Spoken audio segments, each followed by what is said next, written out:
I want to start my talk today with two observations about the human species.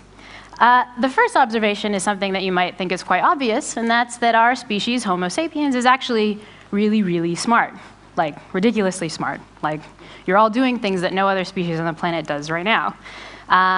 And this is, of course, not the first time you've probably recognized this. Of course, in addition to being smart, we're also an extremely vain species. So we like pointing out the fact that we're smart. So I could turn to pretty much any sage from Shakespeare to Stephen Colbert to point out things like the fact that we're noble in reason and infinite in faculties, and just kind of awesomer than everything else on the planet when it comes to all things cerebral. But of course, there's a second observation about the human species that I want to focus on a little bit more. And that's the fact that even though we're actually really smart, sometimes uniquely smart, we can also be incredibly, incredibly dumb when it comes to some aspects of our decision-making. Now, I'm seeing lots of smirks out there. Don't worry, I'm not going to call anyone in particular out on any aspects of your own mistakes. But of course, just in the last 2 years, we see these unprecedented examples of human ineptitude. We've watched as the tools we uniquely make to pull the resources out of our environment kind of just blow up in our face. We've watched the financial markets that we uniquely create, these markets that were supposed to be foolproof. We've watched them kind of collapse before our eyes. But both of these two embarrassing examples, I think, don't highlight what I think is most embarrassing about the mistakes that humans make, which is that we'd like to think that the mistakes we make are really just the result of a couple bad apples or a couple really sort of fail blog-worthy decisions. But it turns out what social scientists are actually learning is that most of us, when put in certain contexts, will actually make very specific mistakes. The errors we make are actually predictable. We make them again and again. And they're actually immune to lots of evidence. When we get negative feedback, we still, the next time we're faced with a certain context, tend to make the same errors. And so this has been a real puzzle to me as a sort of scholar of human nature. What I'm most curious about is, how is a species that's as smart as we are capable of such bad and such consistent errors all the time? We're the smartest thing out there. Why can't we figure this out? In some sense, where do our mistakes really come from? And having thought about this a little bit, I see a couple different possibilities.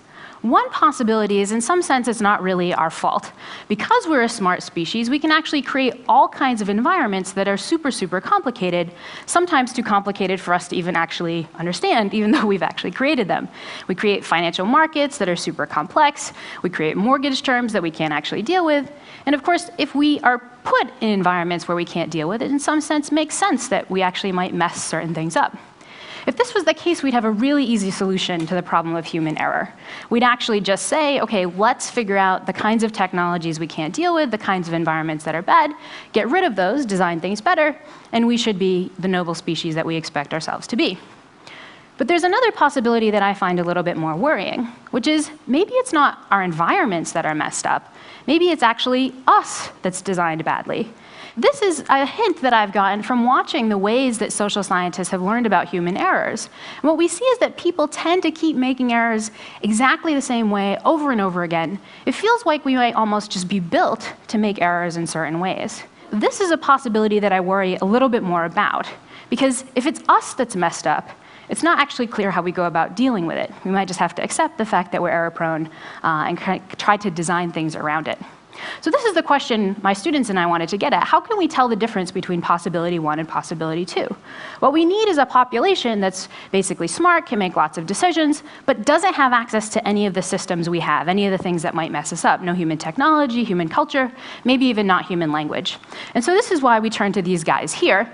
These are one of the guys I work with. This is a brown capuchin monkey. These guys are New World primates, which means they broke off from the human branch about 35 million years ago. This means that your great-great-great-great-great with about 5 million greats in there. Grandmother was probably the same great-great-great-great-great-grandmother with 5 million greats in there as Holly up here. So you can take comfort in the fact that this guy up here is a really, really distant, but albeit evolutionary relative. The good news about Holly, though, is that she doesn't actually have the same kinds of technologies we do. She's a smart, very cute creature, a primate as well, but she lacks all the stuff we think might be messing us up. So she's the perfect test case. What if we put Holly into the same context as humans, Does she make the same mistakes as us? Does she not learn from them? And so on. And so this is the kind of thing we decided to do. My students and I got very excited about this a few years ago. We said, all right, let's throw some problems at Holly, see if she messes these things up. First problem is just, well, where should we start? Because it's great for us, but bad for humans. We make a lot of mistakes, a lot of different contexts. Where are we actually going to start with this? And because we started this work around the time of the financial collapse, around the time when foreclosures were hitting the news, we said, maybe we should actually start in the financial domain. Maybe we should look at monkeys' economic decisions and try to see if they do the same kinds of dumb things that we do. Of course, that's when we hit a sort of second problem, a little bit more methodological, which is that maybe you guys don't know, but monkeys don't actually use money. You haven't met them. This is why they're not in the queue behind you at the grocery store or at the ATM. They don't do this stuff.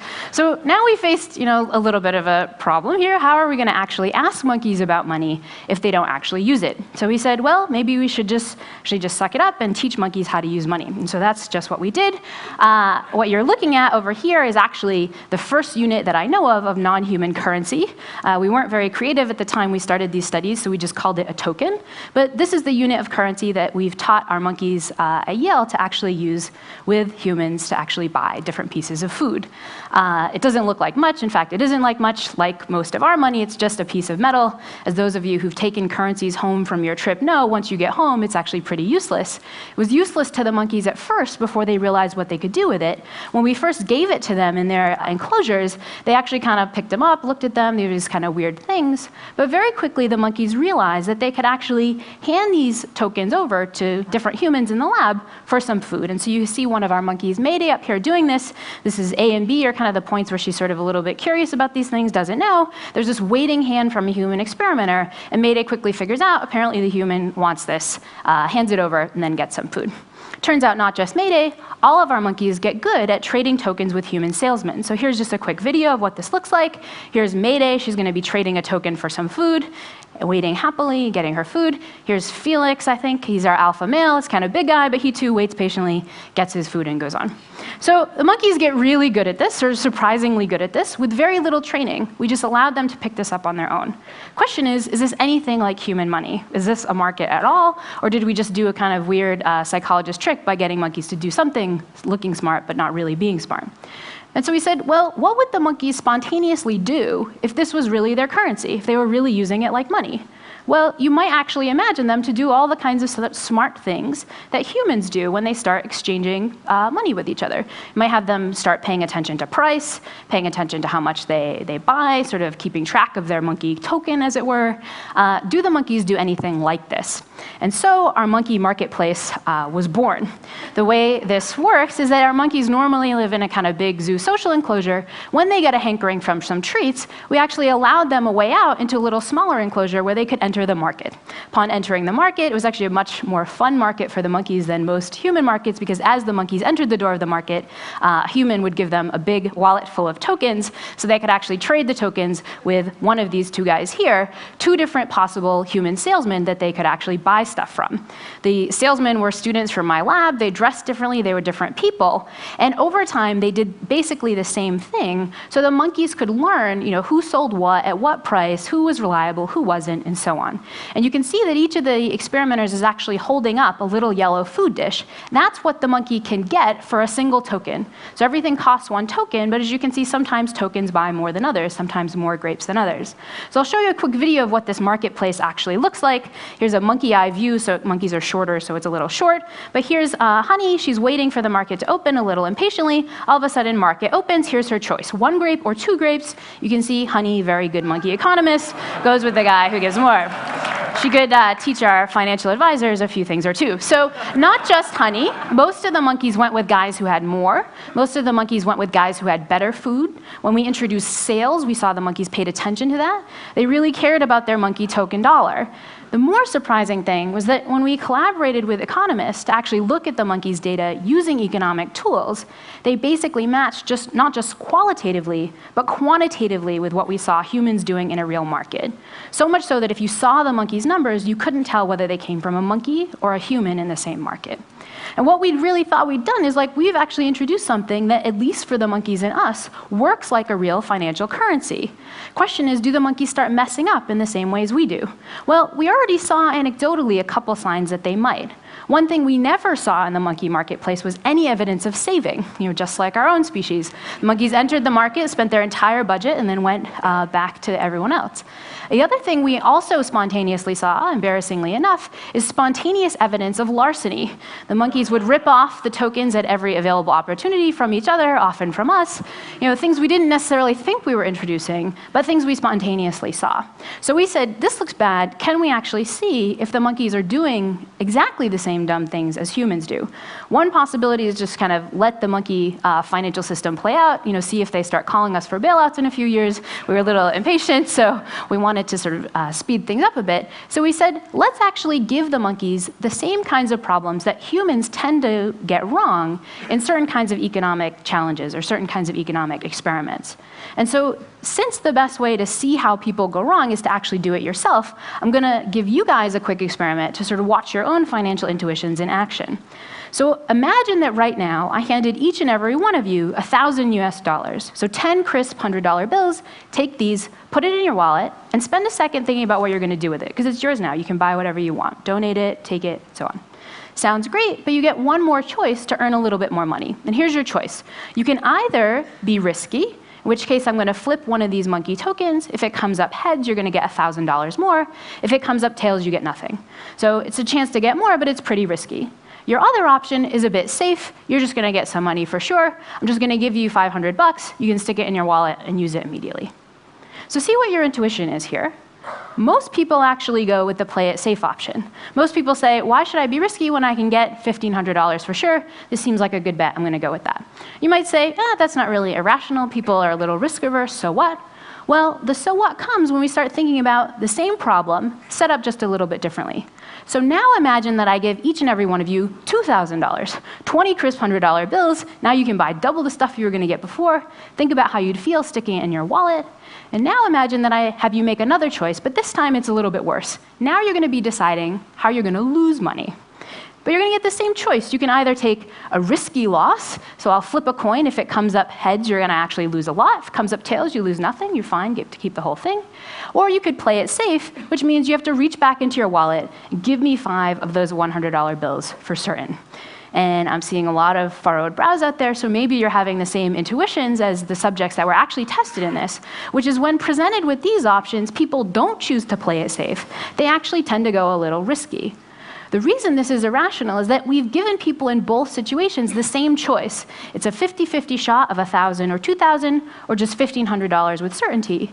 But people's intuitions about how much risk to take varies depending on where they started with. So what's going on? Well, it turns out this seems to be the result of at least 2 biases that we have at the psychological level. One is that we have a really hard time thinking in absolute terms. You really have to do work to figure out that, well, one option's $1,000, $2,000, one is $1,500. Instead, we find it very easy to think in very relative terms, as options change from one time to another. So we think of things as, oh, I'm going to get more, or oh, I'm going to get less. This is all well and good, except that changes in different directions actually affect whether or not we think options are good or not. And this leads to the second bias, which economists have called loss aversion. The idea is that we really hate it when things go into the red. We really hate it when we have to lose out on some money. And this means that sometimes we'll actually switch our preferences to avoid this. What you saw in that last scenario is that subjects get risky because they want the small shot that there won't be any loss. That means when we're in a risk mindset, or when we're in a loss mindset, we actually become more risky, which can actually be really worrying. These kinds of things play out in lots of bad ways in humans. They're why stock investors hold on to losing stocks longer, because they're evaluating them in relative terms. They're why people in the housing market refuse to sell their house, because they don't want to sell at a loss. The question we were interested in is whether the monkeys show the same biases. If we set up those same scenarios in our little monkey market, would they do the same thing as people? And so this is what we did. We gave the monkeys choices between guys who were safe, they did the same thing every time, or guys who were risky. They did things differently half the time. And then we gave them options that were bonuses, like you guys did in the first scenario, so they actually have a chance to get more, or cases where they were experiencing losses. They actually thought they were going to get more than they really got. And so this is what this looks like. We introduced the monkeys to 2 new monkey salesmen. The guy on the left and right both start with 1 piece of grape, so it looks pretty good, but they're going to give the monkeys bonuses. The guy on the left is a safe bonus. All the time he adds 1 to give the monkeys 2. The guy on the right is actually a risky bonus. Sometimes the monkeys get no bonus, so this is a bonus of 0. Sometimes the monkeys get 2 extra. For a big bonus, now they get 3.